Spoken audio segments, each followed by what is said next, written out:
सब लोग जितना हाथ वाला लोग बा सबका बाबा भोलेनाथ के क्रिया बा हाथ ऊपर उठा ले। एक बार फिर से कही हाथ वाला लोग के बाबा के क्रिया बा दोनों हाथ ऊपर उठा ले और ताली ऐसे बजाई कि ताली के आवाज पशुपतिनाथ धाम में चल जाए। इहे बम्बा बाबा से बजाए दोनों हाथ ऊपर उठा के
सुरक्षा समिति के साथ ही प्रहरी साथी से आग्रह है कि दक्षिणवारी साइड के महिला के लागी बनायल गेल है कॉरिडोर के खाली करा दी, पुरुष सबसे महिला सबके लागी बनायल है और उनके सबके कठिनाई भ रहा है। दक्षिणवारी गेट के खाली करा दू, प्रहरी साथी या सुरक्षा कर्मी के साथी सब महिला लाइन के खाली कराओ।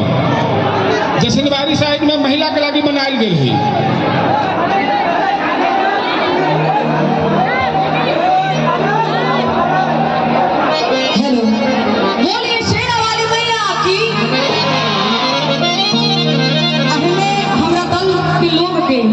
बड़ा पसंदीदा भजन है।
अभी झगड़ा हो जाए तो देखी सफा पहले अब फरियाल गावे के बा के झूला झूले साथ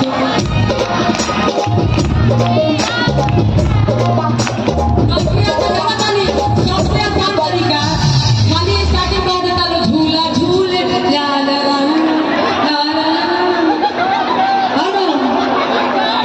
ना चली झूला झूले